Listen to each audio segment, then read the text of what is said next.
Everyone in my house is asleep, so I'm going to do the whole show like this. Oh. That's not true. At least one dog is awake because I'm not in the bed, so that's not true. Ah. Welcome into another episode of Elite Heat, where we are breaking down tonight's episode of Dynamite, which I thought they did something pretty, I'm going to say clever, for lack of a better word, here throughout the show tonight, but we will talk about this as we dive in. Okay, interesting. The very first thing I wrote down is, and I quote, "Well, my HBO Max isn't loading. Had to restart the whole damn Fire Stick, so if MJF talked before Brody came out, I missed it. Maybe it's not bad that AEW will probably leave HBO Max." Okay. That's how my viewing experience started. It took it a good 5 minutes for me to be able to start the show. And the whole thing about them leaving it, I don't know if you saw this. Apparently, the Hollywood Reporter came out with an article today saying that if the Netflix bid goes through for Warner Brothers Discovery, which it probably will, that AEW would be part of the spin-off company that will be TNT and TBS. They'll probably stay on HBO Max for the remainder of the contract, which is like 3-4 years, but after that, who knows? And apparently there's going to be a Turner Sports streaming app. I didn't know that. And they're saying, that's news to me. They're saying AEW may end up on that, which again, based on HBO Max and its inability to load, which has happened to me more than once, not just when I've been trying to watch AEW. I'm not sure I'm upset about that. You did miss MJF, did a pretty decent little spiel where basically he just was being Max. He was great. It was a really fun promo. I really enjoyed it. And he was just laying down the smack. And he's like, look, if anyone else he goes, I've got the belt. I am the best in the world. And my belt has platinum, gold, and diamonds. It's real. It's worth more than any of you people could make ever in your life. He goes, if anyone else is claiming they are the world champ, pick up your remote and turn it off because I'm the best. And I was like, well played. Well done. I like that. Nice. That does play into, I read a thing the other day that apparently he's going to defend it in like indie shows and stuff and other promotions. They want to try and make it a little bit more like the old NWA World's Championship for at least for a little while here. So I will say he did defend it this past weekend at an indie show, which is why we saw a brand new tag team this week, because he was the one who gave them the offer. And if you missed that match, which I didn't miss the match tonight, but I didn't know that from this weekend. If you missed his match, because he takes on one half of the new tag team, I won't spoil it yet, but if you've already watched it, then you know Alec Price. He took on Alec Price, and what a phenomenal match. And I don't want to jump the gun on Alec Price and Jordan Oliver yet, but I'm a big fan of both of those guys. I was really glad to see them on tonight. So yeah. Okay. You have educated me here, sir. I didn't know any of that. So that's interesting. Okay, good to know.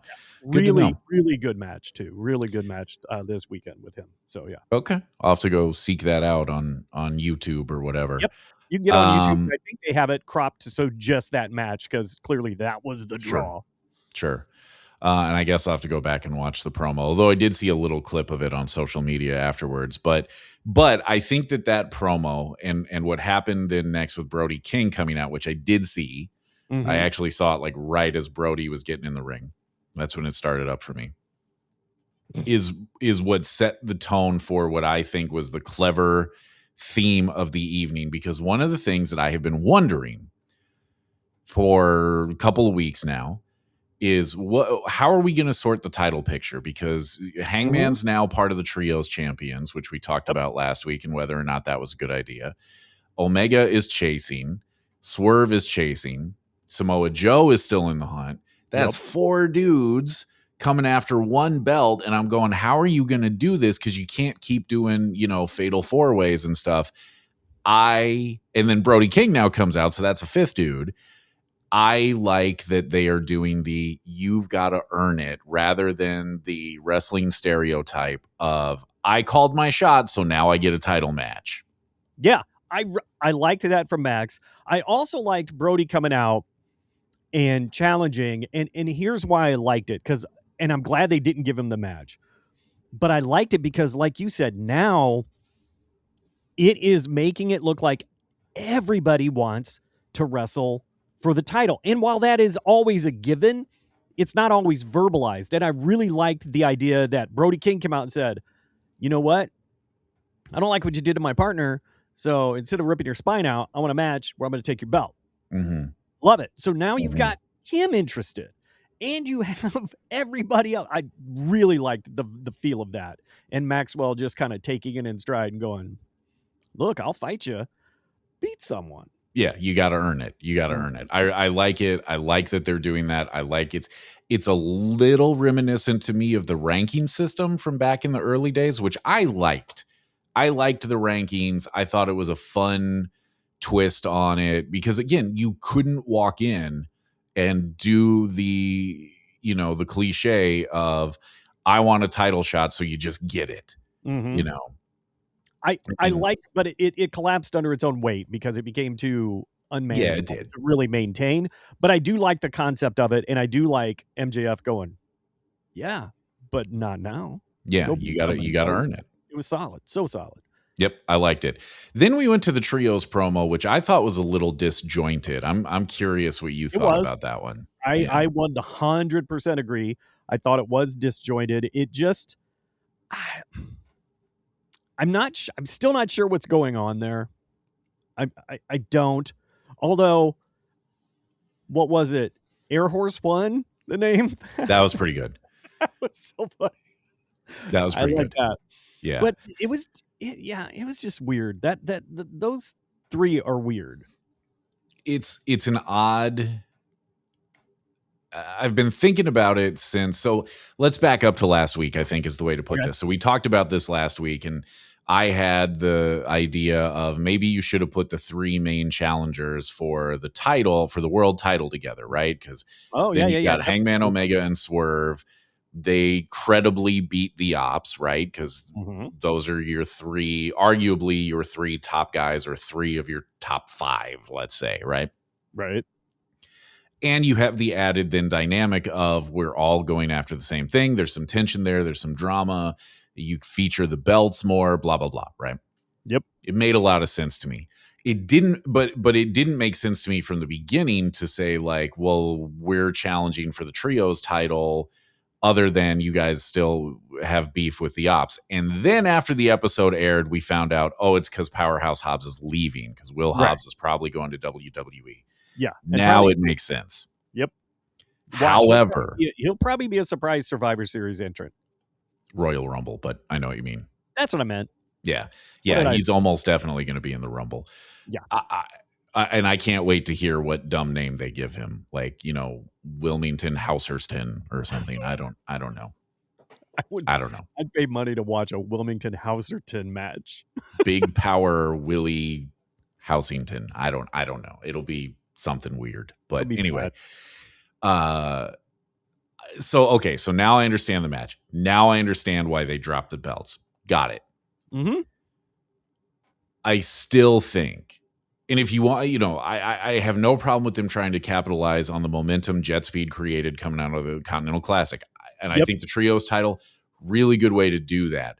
Mm-hmm. I just don't think Hangman is the right guy to be the third, because now he's sort of in limbo, right? Because he's going to have to straddle both the trios titles world, if they even send anybody at him, and the world championship storyline. And my guess is these guys are just going to hold the trios title for a while, because that's usually what they do with it. Until they remember we need to defend it sometime on TV. And if we find three guys we want to give the belts to. However, here's where I think they dropped the ball. Here's where, because like I said, Hangman is the third with Jet Speed didn't make any sense to me. But I didn't know who the third should be. I didn't have an answer for who to put in there. And then something dawned on me. The Rascals were coming. Not the Radicals, as I called them a bunch last week and accidentally Hey. made you call them. The Radicals, of course, are the group from that went from WCW to WWE, featuring Perry Saturn, Eddie Guerrero, Dean Malenko, and then the guy we don't talk about anymore. I got that confused in my head, but anyway, easy to do. The Rascals were coming in. Mm-hmm. They showed up on Collision, if I'm not mistaken. Yes, they did. Seems like that might have been a good way to debut them. Would have been really fun. I'm kind of happy about the Rascals coming. I think seeing Myron Reed, who's 1/3 of the Rascals now, although there was a fourth, but he left right after getting signed. That's weird. That whole. I don't even want to touch it. I don't know. All I know is allegedly it came from like the network. And it might be like a Jay Briscoe thing all over again. I don't know. Hopefully not with a tragic ending, but right. Yeah. Just with bad, dumb things on the internet, which I think it doesn't matter.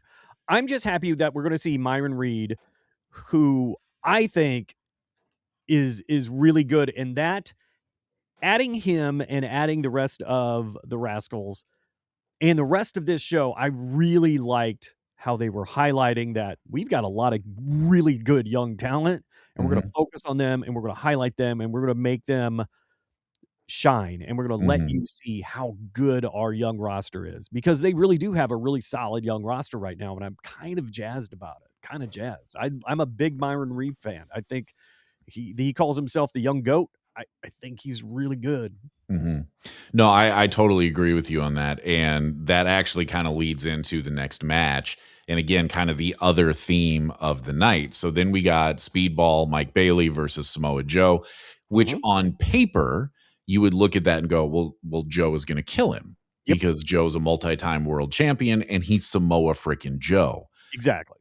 And I don't care that you're the trios champion and that you guys managed to steal the win, on paper, you're going, this is going to be a squash. Going into it, though, I'm like, I bet they're going to make Mike Bailey look good, because why wouldn't you? Suddenly, he and Kevin Knight are kind of important in the company, right? I dug this match. I dug it. I thought the story that they told of Joe almost losing multiple times because he was too arrogant, I thought was really good. I liked that Hook and Shibata were clever about the interference and distractions to not get DQ'd. Yes. I liked the whole match. The only nitpick I had was, why did the other two, meaning Hangman and Kevin Knight, not come out to even it? Right? You could chase them off. They tried to set that up in the interview earlier when he's like, look, I want you concentrating, Knight, I want you concentrating on your match. I'm going to go out and take care of business. You go out and take care of your business.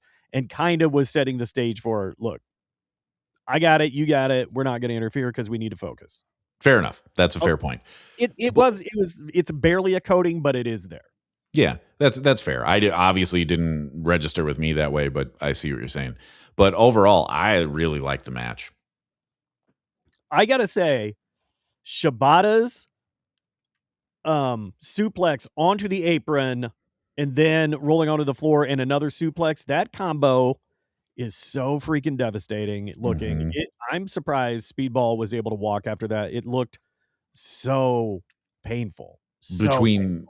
Between that and Joe chopping his heart out of his chest. Yes. I'm stunned he didn't just keel over right there. I mean, I think Speedball has Joe's fingerprints on his back now because he was chopped so hard from the front. That was one of, if not the hardest chop I've ever seen. That was insane. It was devastating. Yes. That was, yeah. I probably would have liked this match more if I didn't have to watch it in spurts and fits, because my dog decided that he wanted all the attention during that match. And I had to pause it like 3 times. So it was a little disjointed for me. I probably would have enjoyed it more watching it all the way through uninterrupted. But that being said, they did what they needed to do with that match. Joe came out, won. They did a really good job of interfering, like you said. And Speedball looked great, even while getting crushed. Yeah, well, he doesn't fully get crushed. I mean, there's a back and forth in there. I'm sorry, crushed on the outside and then Oh, okay. crushed with the slap. I mean, physically crushed, but not Yes. yes. Got you. Physically got the car beat out that boy. Yeah, he did. No doubt. No doubt. So yeah, I really enjoyed the match. I thought they made Speedball look good in defeat. Yep. They made him a credible opponent to a dude like Samoa Joe. Good match. Yep. Next up was Death Riders versus Don Callis family in the street fight. First thing I wrote down was, well, it's nice to see Lance Archer actually doing something again. Exactly. Now, here's what, did you watch Collision last week? I haven't. I need to. I haven't. I will say that is when this started. Mm-hmm. And as soon as I watched it, loved the altercation, loved the confrontation, because it started with Moxley and Don Callis. Mm-hmm. And it grew from there, and there was a pull-apart brawl between the two factions. Really, really good. But as soon as I saw that on Collision, I'm like, oh, so we're not going to break up the Death Riders. We're turning them face. That's what I thought tonight. I was like, oh, they're doing a face turn here. Mm-hmm. However, almost all of them. We're going to put an asterisk. Yes, we're putting an asterisk on that one because I have questions. Yeah, but I do too. I really liked that altercation on Collision. This was fine. It was fine. Yeah. It could have been better. Mm-hmm. But for what it was supposed to be, I thought it was pretty good. I thought it was interesting, again, taking all the Death Riders and basically doing a face run with them against the Don Callis family. But it kind of makes sense. Yeah. What sealed it for me was Moxley's closing to Don Callis. So good, just like, tell your boy he knows where to find me. And then walking out still with thumbtacks in his back. Yeah. I also enjoyed, there's a very subtle little thing, right? Because I don't know if he was waiting for them to fade the music or if he was purposely dragging it out or a little bit of both. There's a subtle thing when he has his hand on Don's shoulder where he just gives it a little squeeze as Don is looking at him like Don's about to wet himself. And I just thought, that's the John Moxley that I have missed. That's the one that I have been a fan of, that disappeared for like a year behind all the weird cryptic riddles and all that. I'm like, okay, thank you. Yeah. There it is. I also enjoyed Marina just full on becoming new China in this, like carrying the belt for him, hits the low blow. Like it's all the China highlights. Got in the ring and stared the guy down. I mean, it's all the China highlights. I dug that. I really did. Stared down Lance Archer. I was really, once I saw what was going on, I knew Death Riders were going over because it's like, all right, they're going to be the badass faces. Yeah. But man, I want Archer to do something. I like him so much, and I think he has so much still upside left. I really want to see him make a good positive run, but we can get it a little bit into that with some more Don Callis family action in a little bit. No, I agree. They need to do something with him, or I don't know, but they need to do something with him. They've never quite been able to crack the code on him, I feel like. Well, I think after he got hurt, like he went out with a pretty bad concussion, and him coming back, he had lost too much time and too much momentum, and there wasn't really a good fit yet. But dude, so good. And then Brian Cage getting hurt because they were clearly positioning them to challenge Hurt Syndicate when they had the tag titles, and I don't know. You do something with him though, because I think they are. You know, did you see? Did he posted a video this weekend? I think it was this weekend, where he's like, it's like one of those moody things, and he's kind of staring off, and he goes, "I used to be a monster," and it shows him just beaten at hell. And I think it closes with him saying something like, "I still am the monster," and I'm like, "All right, okay, good. Let's set the stage. Let's bring him on. Let's see him whoop some ass," because I was really excited to see him, and I think him and Mox is a really good rivalry. I like that. I think that's a good pairing. More of that. Let's see some more of them going toe to toe. Yep, I agree. I think that's a good pairing. I think it's very interesting. So glad to see him doing something. I agree with you though. Overall in the match, it was fine. That's what I wrote. It was fine. Yep. I think it was less about the match and more about everything around it. if that makes sense. Absolutely it was. Triangle of Madness promo after that. What'd you think? Pretty good. Yeah, pretty good. Pretty good. Tekla's real good. Real good promo. I thought Julia Hart was better here. Yes. Yeah, it was pretty good. It was fine. I'm just glad we're now pushing that forward more with the faces. You know, like let's do this thing. So absolutely. And then and then I wrote down, because I had not seen any of that stuff that you talked about in the beginning. I wrote down FTR versus some dudes. To be fair, they really didn't do a good job of introducing them. And here's what I find interesting is that Jordan Oliver and Alec Price are the GCW tag team champions currently. Well, Matt Cardona is the GCW heavyweight champion technically currently. So, did he? He lost that a long time ago. No, I thought he won it when he agreed to his new WWE contract. He has video of himself literally digitally signing the new contract with the belt on his lap because he had just won it. Well, then they have not broadcast that because he is not. Maybe they won't. And maybe they won't then. Yeah. But regardless, I found it interesting that they just said these two are tag champs elsewhere, but didn't mention GCW, which I thought was interesting. It is interesting. And they literally were signed on Saturday. So, and here they are. I was disappointed that you're feeding this young team, this young talent to the champs. And you know they're not going to win. They did a decent job of trying to make them look good, but I'm telling you, Jordan Oliver, I think is really good. But Alec Price, I've been watching him for the last year in GCW, and if they give that guy some room to breathe, he is going to tear the ring up. He is going to be, I don't think he's going to be world champ material, but he can be carrying one of those other belts in a year or two. But that guy does some crazy things off the ropes and makes it look normal. He's really impressive. I will say I thought that I was impressed by them. I know they didn't get a lot in here tonight, but I thought what I did see from them, I was like, okay, I get why you signed these guys.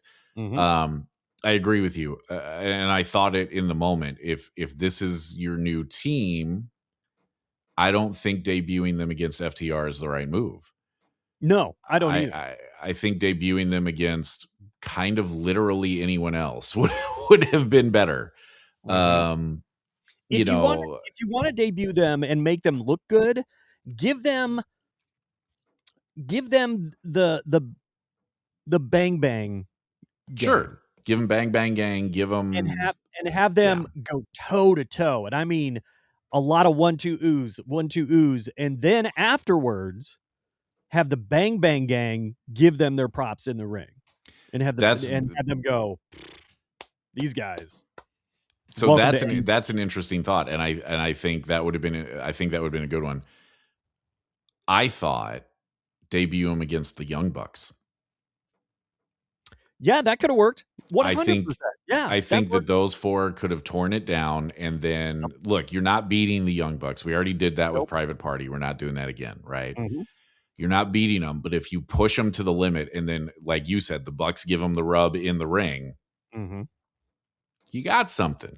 Yeah. You got something there. Yep. Putting them against FTR out of the gate, I don't think was the best move, but I don't know. I don't know why we haven't seen the Bucks since they lost. I feel like we should. I would 100% agree. So anyway, it was fine. I mean, I don't know how much it did to help debut a new team, but it was fine. So after that, then we got the face response from the women with Statlander and Willow and Harley. I thought Statlander was better here than she has been in a long time. I agree. Yep. She was coherent. She was concise. She wasn't trying to be so Terminator-y, and she was being a little more human and a little more real and relatable, and came across really well. Oddly, Harley didn't have a ton to say, but man, she was super funny when she did say it. Yep, she made it. She made it count. I was okay with it. I was okay with the whole thing, and it wasn't too long. I liked it. It was pretty solid. Yep. I mean, I hear it all the time. The Miz has said this, and he's absolutely right. If you only get 1 minute, you better make that minute count. And I think she Mhm. made her couple lines there count. Oh, yeah. And going back to Statlander, I thought that's how a champion sounds right there. Yes.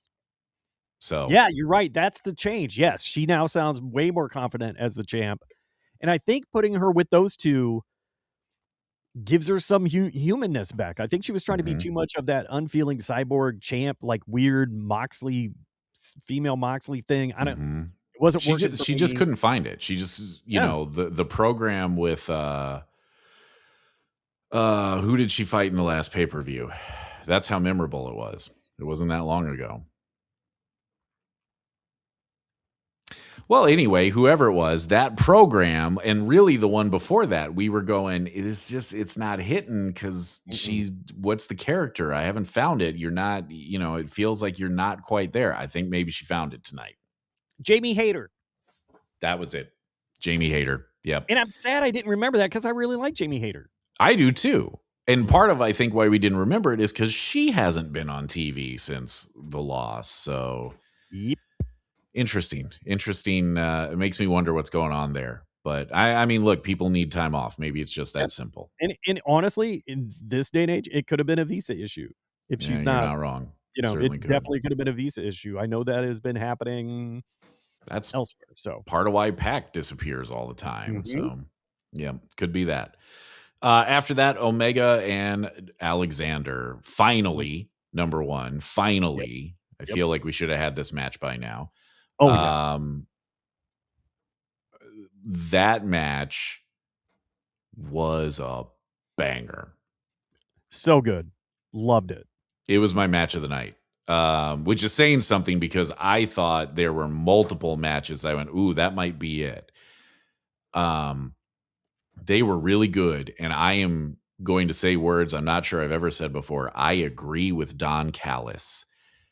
Don on commentary said he felt that Kenny Omega was moving better than he had in a long time, and I Mhm. agree. Kenny looked like the Kenny of old for the first time since the surgery for diverticulitis. That man was moving the way he used to, and I was like, there's my guy. And Kenny even said it at the end of the match. He goes, I Mhm. am happy to say I feel better than I have in years. And like you said, you could tell in the ring, he was crisp, he was Mhm. sharp. And you're right, he was back to Kenny Omega, the belt collector mode when he was untouchable. And that Yeah. was those two in the ring are so good. I don't want this feud to end because they are so good. And Mhm. Josh Alexander, I think, is finally showing what he is. And he's, like I said, he came in, he's a killer, and it's just taking until now to prove it. And this is a little thing. It's stupid, but I was so happy to see it when Kenny was climbing back in the ring. Josh grabbed his ankle and put in the ankle lock, standing up on the outside while Kenny is on the inside. And I'm like, why has no one done that before? It's right there. And he's cranking, cranking, cranking. I thought that is such a little thing, but it's so smart and it makes so much sense. And I'm Mhm. going to guess you're going to start seeing that, in other wrestling promotions because it was a good move. You think? Yeah, probably. Yeah. Yeah, Yeah, probably. Yeah. weird. I know. That never, ever, ever happens. That's so weird. Nope. Would be the Yeah. first time. Yeah, because there definitely aren't like 18 people doing some, calling it different things, but doing the GTS. But anyway, Yep. so I thought it was a tremendous match. I wrote down, I thought that was a pay-per-view quality match. That was 100%. and I get it that when Omega is involved more often than not, that's what you're going to get. But man, that thing was good. And I'm with you. Give me more of those two dudes. I don't want that to Mhm. end. I'm not sure how you keep that story going with Kenny also chasing the belt, but I'd like to find a way. This is where I started thinking, you've got Josh Alexander, you've got Lance Archer, Mm-hmm. you've got the Protostar, Mm-hmm. you've got uh you've got the Rainmaker, and you got how do you say it's Konosuke? Am I saying his name? Konosuke Takeshita. Takeshita. That's the guy I'm trying to think of. You've got those top tier wrestlers. at some point, Don Callis has to go, guys, come here. You take the tag belts. You take the trios belts. You take the heavyweight title. The rest of you find one you like and take it. Yeah. Go get the TNT title. Go get the international. Or, well, I guess Okada's got the international, but go take the Continental title back, which they kind of teased anyway. And, yep. But with those guys, I mean, my God, he's got such a rich roster. At some point, you're going to have to either pull the trigger and say, we have to make this a thing and have them start beating everybody, or they can't win anything moving forward. Like, I don't know what to do with them. It's kind of frustrating how talented they are and how little they're getting out of it. Yeah. And maybe it's just because I like Josh Alexander a lot and I didn't want either one of those guys to lose, but Kenny's my guy. So. Oh yeah, but I don't think you're wrong. I mean, you just rattled off a bunch of guys who are to varying degrees top of the card, right? Like, oh yeah, Okada obviously is main event level talent. Takeshita, I think we all agree, is a main eventer. He just hasn't gotten a lot of opportunities in AEW to do it. Mm-hmm. Kyle Fletcher's clearly a main eventer, and again, I'll be stunned if he doesn't win that belt at some point between now and the end of the year. Lance Archer is too big and too nasty looking to not do anything with him. Mm-hmm. I mean, there's too many people in that roster for them to be this idle. And that's what it is. They're just there. And they're the heel when you want to book the face, right? Like, they're the heel when we want to turn the Death Rider's face. Like, do something or break them up. I don't care which at this point, but let's pick. I think this battle with the Death Riders, if they handle it well, could be really, really good for them. Could. And I think they showed tonight, if you hadn't figured out how good Josh Alexander is, you do now, I hope. Mm-hmm. And good God, is that guy in shape? And his head is so veiny. It is. It really is. I also don't have hair, and my head is not that veiny. I don't know if anyone else's head is that veiny. I don't think I've seen any, and maybe it's because he's wearing the headgear. But, dude. Yeah. Maybe see a doctor or wear a hat. I don't know. Or a condom on that thing, because it looks veiny. Maybe all of the above. I don't know. Blue Chew. There it is. After that, we got the Taz breakdown segment, and didn't need it. Yep, there it is. I was going to say, I wonder what you felt about it. Didn't need it. I thought it was pointless. Didn't need it. And here's the thing. The only thing I wrote down about Taz was at the beginning was heel Taz is back. Mm-hmm. I get it. You're trying to pitch Taz is your expert, right? If it's been a minute and you haven't watched it in a while and you haven't seen Taz, he's your expert. Mm-hmm.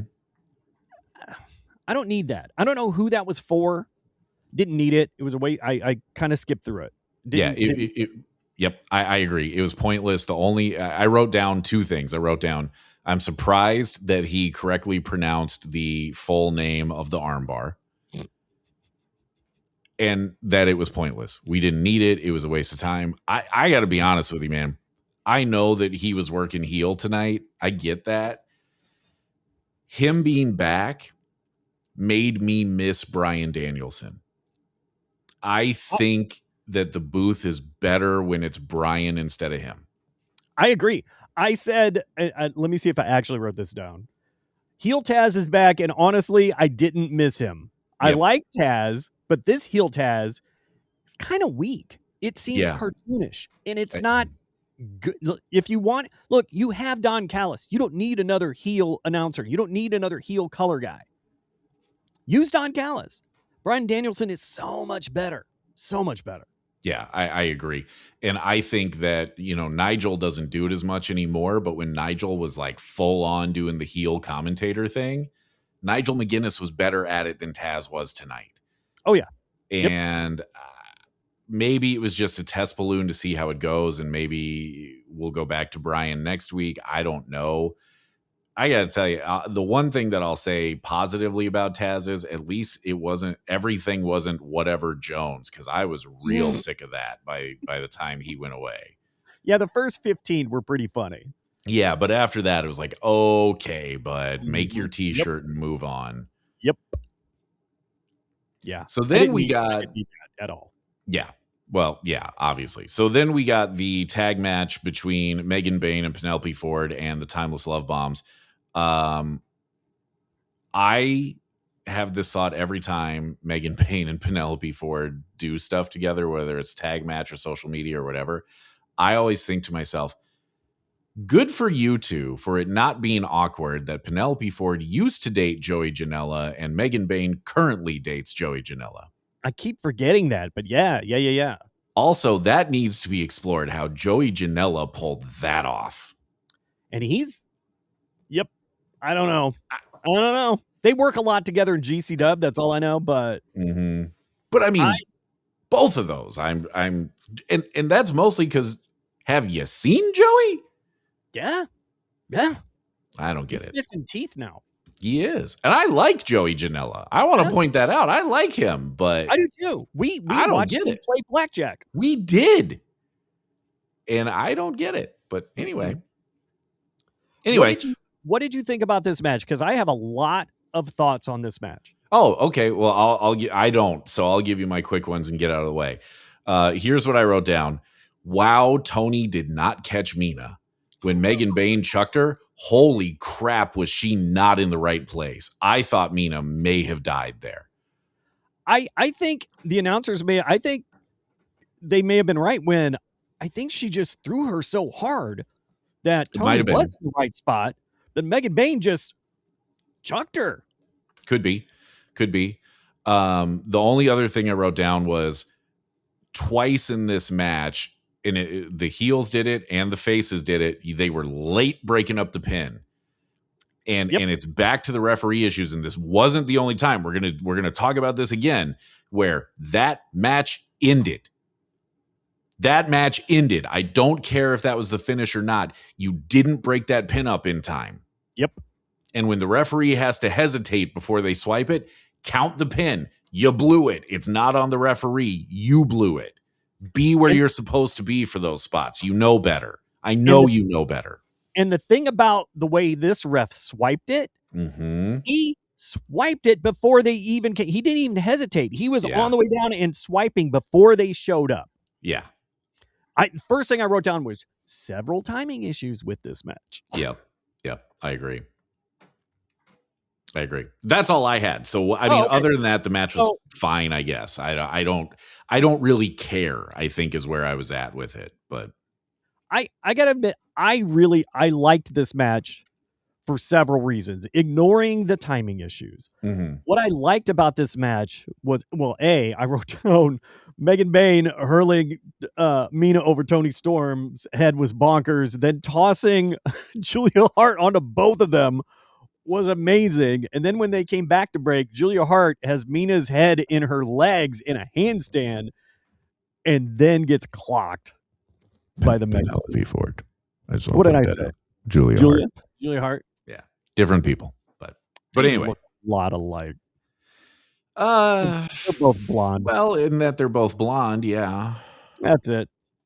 I literally did get confused for a minute and forgot that it was I forgot Penelope Ford was kind of back, even though you'd mentioned her name like a dozen times already. Let's just admit I'm an idiot and move on. Look, I'm the guy that kept saying radicals last week, so I'm just cleaning it up for the internet. That's all. Fair. That's fair. Radical Julia Ford was tossed around. Yeah, I mean, I don't think I disliked the match, and I like both teams, and I want to see them. I want to see them. I just at the end of it, I was just kind of like, my main takeaway was she almost killed Mina, and the timing issues. Those were my main takeaways. Timing issues really took away from it. But here's what I really liked about it, but also led to the asterisk, was I really liked how they had, it's not Mina. No, it is. Oh, It's when Marina. Marina Shafir came out. When I liked it when Marina Shafir came out and held Toni Storm, got her in the mother's milk, because you now finally with the women, you're interconnecting these stories and letting them run through. And I really, really like that. Mm-hmm. However, my other note was, and I know you know where I'm going with this, wasn't Marina on the face team in the first hour, and now she's running heel in the hour number 2? Who does she think she is? Big Show? What's going on? So when we said before, well, kind of, they're some of them, most of them might be turning face. Right. I was thinking about that, and I was also thinking about Pac, because I'm not entirely convinced that he behaved as a face tonight. I will say, I thought it was hilarious when he whacks Lance Archer on the back with the crutch 2-3 times and then just holds the crutch so that Claudio can come, run, grab it, and jump off the stage and hit him with it. That really it was funny. And he did like a little shrug when he and Claudio kind of looked at each other because he had this shattered crutch that now he clearly can't use, and both of them were just like, whatever. Yep. I thought it was funny. I'm not convinced Pac is making the face turn there. I'm not convinced he isn't. I'm just not sure. Right. I'd say the same thing about Claudio. Okay. Yep. Marina, I think, clearly remained heel. And to be fair, in the street fight, you can make the argument she acted like a heel, at least with the low blow. Yep. It's a weird mix right now that I think they're getting close on. They're getting close. But I really did enjoy the fact that they're intertwining some of the stories with the women, making them go in and out. It really would have been good, like you said, if we could have seen Jamie Hayter somewhere tonight. Yep. She should have been visible. I don't know what she should have done, but she should have been visible. Yeah. And I think that would help just give that whole, because it feels like with the women's division, you get these things that are, it's cool, but and then in Fade, it's gone. Yeah. And then there's this cool thing, and then it's gone. Yeah. There's not a lot of traction. There's not a lot of things. There's not multiple things going on. Finally, you have a couple things going on, and they're working them together. So you're like, oh, yeah, they had a problem with Shafir. Oh, yeah, this is still happening. I really liked that. That's the one thing I did like about this match. I thought it was pretty well put together from that aspect of working things together. Otherwise, yeah, the timing sucked. Yeah. And, I think one thing that we do have to keep in mind, and this only dawned on me like today, is I thought Revolution was this month. It's in March. Okay. Yeah. The next pay-per-view isn't until I think March 15th. So they're going to have to drag some of this stuff. Some of this is going to be a slow burn to try and get to the pay-per-view, Well, that would be a pleasant change of pace. Yeah. Because the last pay-per-view, at least with the women, you had a 2-week lead up. Yep. So some of this stuff is going to take some time to play out. My only fear with it is that they're going to drag it out too long, because a lot of these are still continuing stories that have been going on for a month or two, and with the Death Riders, if you're going to freshen it up by making them faces, that's fine. I think they're just trying to feel out the crowd right now. I don't think you're wrong. I don't think you're wrong at all. I think they're trying to feel out the crowd, because what I saw tonight was Mox is over as a face. Yep. I think Daniel Garcia is over as a face, whether he's supposed to be or not. I think Claudio is kind of a tweener, but more on the face side. I think Pac is a tweener, but more on the heel side. Marina, I think, is full heel, and I think they don't know what to do with Yuta, because everybody just wants to boo him no matter what. Yes. And interestingly, I thought Garcia being a little over as a face was because I think he was working fairly heel tonight. Maybe I think he was trying to, yeah. But I think you're right. The crowd, they're trying to see, because the crowd wants to like Moxley so bad, and he has given them nothing for a year. Yeah, and now he's finally giving them something, and it's so refreshing, and I do like this version of Mox. I think it's a good one, and I think it's sustainable. Yeah. It reminds me a lot more of the version of him when he was challenging Jericho for the world title back in like year 1, or maybe that was year 2, but no, that was walking That was out of the fun. crowd in Vegas. Yeah. Yeah. That was fun when he was that version. You know, it was still a little bit Ambrose, but not with a wagon. You know, like, Yep.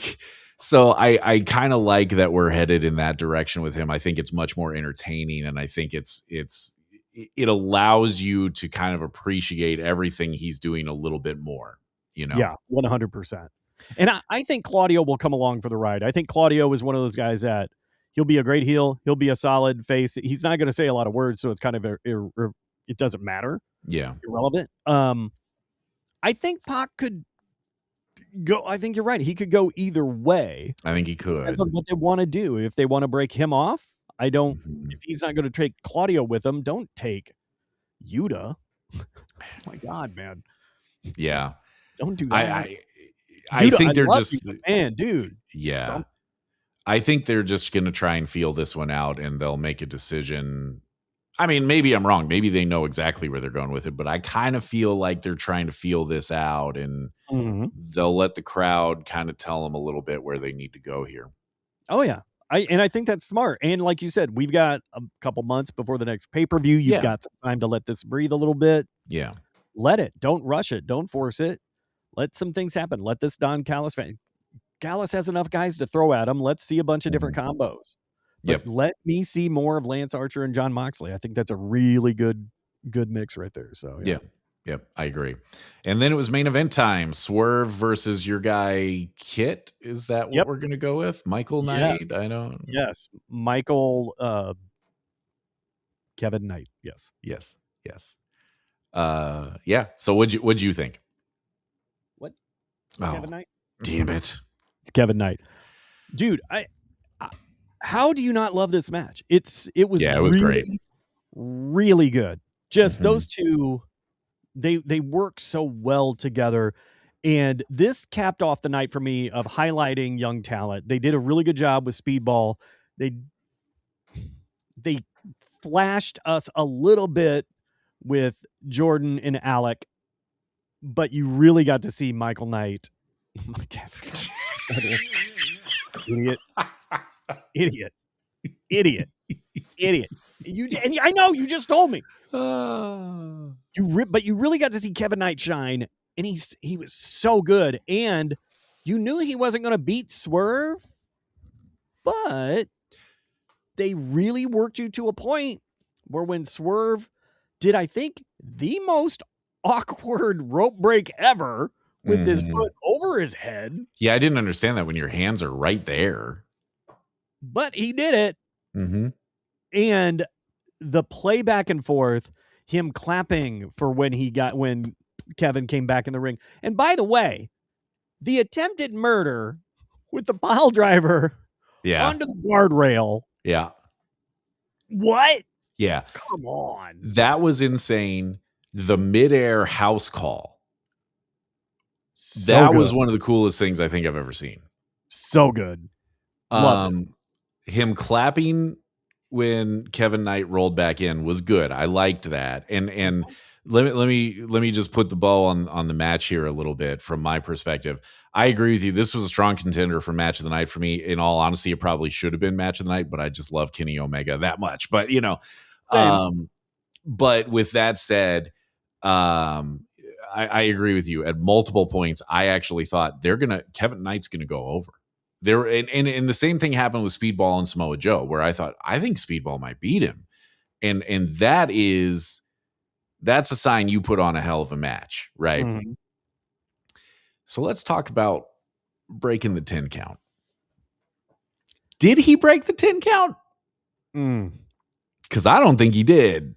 It was the closest 10 count that wasn't a 10 count that probably was a 10 count I have ever seen. Like, it was. He got in the ring. I don't think he beat it. And if you watch it, because I was watching Aubrey, and Aubrey is I was going to say probably the best ref they have. I'm not sure. That might be Paul Turner, but That's fair. One of the better refs that they have. Let's put it that way, right? Yes, correct. She had to, like, if you watch the pacing of the count, when she goes to 9, she had to stall before she even started the 10 because she knew he's nowhere near it. And when I can see you as a referee stalling, Yeah. And then she starts the 10 and then, oh, no, he beat it. No, he didn't. Right. No, he didn't. Just like in the women's tag match, no, they didn't break up the pin. Yeah. They have got to clean this up. I will suspend my disbelief a lot with professional wrestling, but damn, man, in the era of 4K HD, you have got to clean that up because we see it. Even when we don't want to see it, we see it. Yep, absolutely. Absolutely. So they got to get that cleaned up. And I think they do need to adopt the WWE rule of call what you see. And if the wrestlers blow it, they blow it. Yep. Because quite frankly, if Kevin didn't make it into the ring at that point, completely understandable. He was murdered outside the ring. Absolutely believable. Yeah. It's okay if he loses that way. That's fine. Yeah. And you can, at that point, like I understand at that point now you're improvising to try and hit time, right? Right. But and I don't know who's hanging around where backstage, but like if he doesn't beat the count, and like you said, it's completely believable that man could not beat the count, then either let Swerve improv a promo where he puts Kevin Knight over and he still calls out the people he needs to call out, or if the ops are hanging around, send them out there for a beatdown and send the other faces out to save him. Have him and MJF is watching from the stands. Run a microphone up there and have those two jaw back and forth. They're gonna fill the time and it's gonna be entertaining. Like I think it's even easier than that. Just have Swerve go, whoa, Aubrey, he's in. Mm-hmm. Let's keep this going. Yeah, you could always do the old cliche of no, we're not ending it like that. That's fine. I wouldn't have loved it, but like, they got to call what they see. There was we pointed out 4 to 5 different endings you could have gone with because Michael Knight missed his ride to see Kit in the ring and blew the 10 count. Yeah. I mean, the referees have got to call what they see. And I know I'm putting a lot of this on the referees, but also the producers backstage, or I think they call them coaches in AEW. I don't care, whatever, Dustin Rhodes, Big Show, Dean Malenko, like these people that are supposed to be helping this young roster grow. And those are great names to be doing it. You have got to make sure that they understand you need to be here when this starts. Like there are certain spots you cannot blow, and this is one of them. And that is the thing that bums me out about Regal not staying with the company for very long, because that stuff wouldn't happen if he had. Yeah, and that is the big difference. I don't think people understand. That is a perfect example of the difference between wrestling for TV and wrestling on the indies or for a live crowd or for something that's just getting streamed on YouTube. It is a big difference. You see everything. You can't fudge it. Like you said, it's in 4K. It's got 5 different camera angles. There's too many cell phones watching it. Yep. You can't pretend that didn't happen. So do better.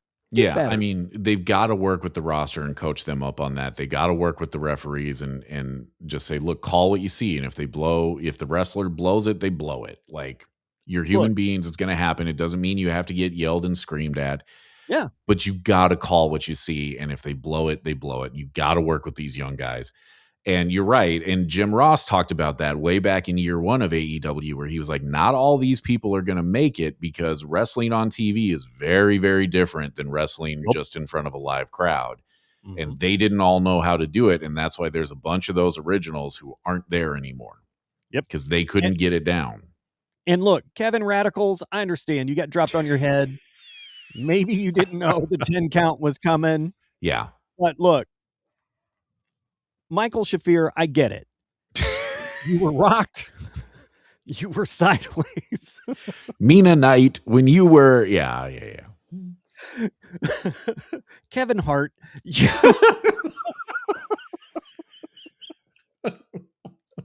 Shit, he was about as tall as Kevin after that mid drop with his head like that. My God. God, yeah. But anyway, yeah. Yeah. I mean, and I think that if they adopt that policy going forward of, look, the referees are going to call what they see. We're going to work more with you to understand that, be where you're supposed to be. We're going to work more with you on the timing. But I also think that, like, tonight was a great example of them pairing the young talent with veterans, right? Yeah.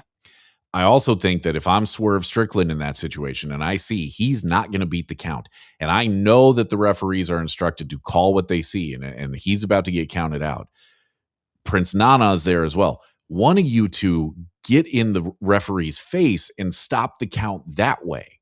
Yeah. You know what I mean? Yeah. Like, or if you're Swerve, just dive out of the ring and break the count that way. I don't care how you do it. You've got ways to do it, but like, they got to clean that stuff up, man. Like, they just do. That, or stop relying on these close timed issues. Like, stop it. Yeah, I get you're trying to build the drama. I do, but if you can't hit the timing, then the drama is immediately evaporated. In the women's match, the first one came and went, and you're like, ugh. Yeah. But after that second one, you could tell the crowd deflated, and it took a lot of work for them to get the crowd back to kind of. Yeah. No, I agree. They got to get that stuff cleaned up. And after saying all of that, and I realize that we kind of got on our soapboxes there, but I don't think we're wrong. No. After all of that, I would still say this was a really good show. I think it's an A show. I give it an A. I think you cleaned those issues up. It might have gotten an A+ for me, but I'd give it an A. Yeah. I really liked it. I liked it for so many reasons. My guy Kenny Omega's back. A lot of banger matches. I like the storytelling, even, again, timing issues aside, I like the storytelling within the women's match. You're finally interweaving some stories. And they did a good job of focusing on their new young talent. Again, I would have liked to seen Jordan Oliver and Alec Price get a better showcase, but beggars can't be choosers, and I got to see them on, and I thought it was really good. Yeah. Well, and there's only so much time, Right. And also, Jordan Oliver's been on AEW multiple times. I don't know if he's been on Dynamite, but he's been on Collision a good half a dozen times in the year of 2025. I got to watch Collision. We just keep going back to that. I have got to watch it. And you know what? I'll give them this. When they were doing the promo for it tonight, I'm like, damn, that is a stacked show on Saturday. I got to watch Collision. I got to set a reminder, apparently, because I just forget about it. And here's the thing. I was so glad I watched Collision because the Death Riders Don Callis family thing was so good. Matter of fact, I thought it was better than what they did tonight on Dynamite, because it was just more chaotic. It felt more real. It just was really good. I really liked it. But I really liked this show tonight. I like the way they're presenting their product. I like the way that they're positioning these young guys, and they've got so many good people there. Just give them a chance to let them breathe. And I think it's going to be really, really good. But yeah, I like the show a lot. I thought it was solid. Yep, I agree. What I think will be fascinating, because this was the other kind of wrestling story of the day, is Tommaso Ciampa coming? Because I think he is. I have not heard that. So there had been a report, I want to say maybe a month ago at this point, that he was not re-signing with WWE. And he himself officially posted today that it was like, my contract with them is up soon. I think he wrote, will soon be over, and I'll be available to do all this stuff again for the first time in a decade. What he didn't say, though, was that he would be available to take wrestling bookings. He was talking about like partnerships, because WWE, you can't really do that unless you're like Cody Rhodes or Roman Reigns or whatever. Yeah. And they get a cut. Yeah. And, and he was talking about like all these things that he, signings and things that he hasn't been available to do because of that. But he didn't talk about taking wrestling bookings. And there's a lot of rumblings that he may already have a deal in place with AEW. I'd love to see it because I really like him. Mm-hmm. But I think it will be fascinating to see where he fits in. Yes. I think he could be an interesting ad, but I fear he could be an ad not unlike Roderick Strong. Mm-hmm. However, Roddy Strong, thanks to CMLL, mm-hmm. is now in line for a run at Claudio Castagnoli's belt. So, yep. Good for them for giving him a little shove, but I do worry a little bit about Ciampa coming over and getting a really solid opening match. Remember the red hot match Alan Five Angels had against Kenny Omega when he debuted? Yeah. I think that guy's wrestling in MLW now. I think you might be right. Yeah. Nothing against MLW. I think they do a really good job with what they have. I think they put on a great product, but yeah. Yeah, I don't know. I mean, I think if you bring Ciampa in, you're bringing him in to use him. Yeah. Even if it's to bring him in hot and let him, take a run at I don't think he takes a run at the world title, but take a run at one of these single titles. And then even if it's at that point to put him in programs with some of these younger guys and help build them. Mm-hmm. I don't think there's anything wrong with that. And I think that's probably the way to use him. But we're going to find out. Maybe it's not not official, but we're probably going to find out. Mm-hmm. That'd be interesting. So there's your wrestling rumors to speculate on for at least a little while until we find out where he's going. Yeah, that'd be good. I like Ciampa. I do too. I would like Gargano to leave too and put them back together because give me DIY and the Young Bucks. Oh, give me that. Yes. Mm-hmm. I didn't know I needed that so bad until you said it, but I want to see that. Yeah, give me that. See that. Mm-hmm. Absolutely. So, anyway, back to the present. Good show tonight. Maybe we need to start doing Sunday Collision episodes so I watch it. I don't know, but yeah, we might have to. Yeah. But good show tonight. We gotta get some things cleaned up there, guys. Yep, a little bit of timing issues. There was some production issues, especially during the Death Riders Don Callis family, but whatever. That's going to happen. Yeah. Eventually. Yep. They'll get it cleaned up. Because I think there was a moment when the announcers called two different things and you didn't see either one of them. You saw the tail end of both. And I'm like, what? Yeah. So that I'm going to put on commentary a little bit, though, because if you watch videos from WWE where you can see the play-by-play in the background, they're always staring down at the monitor. Yep. Mm-hmm. And Tony Schiavone, you'll see Tony Schiavone and Jim Ross do it too. You need to watch your monitor, not what's in front of you. You got to see what the audience is seeing. And I think that sometimes Excalibur and Taz, and I think Brian has been guilty of this. I think Don Callis has been guilty of it, where they see something and they talk about it and it's like, we didn't see that. Mm-hmm. So that I'm going to put on them a little bit. Watch your monitor, not what's actually going on in front of you. But that's fair. Yeah. Okay. But I would argue it's still a production issue because, they would be technically part of that, I guess. But anyway. But apparently also suck at Excalibur? No, I like Excalibur. I do. I think he's very good, but I like him a lot. I also think, again, this is a guy who has been doing play-by-play for a while, who had done a decent amount of it, but had not done it on this level. Mm-hmm. And I think that for as good as he is and as much better as he's gotten over the years, he's still a human being. He's not perfect. And I think that his instinct is still, especially as a former wrestler, I think his instinct is to look up at what's happening in the ring. And it's like, buddy, you got to be down here. You got to be in that monitor. Yep. I get it. That's not fun, but it's what you got to do. Yep. That's fair.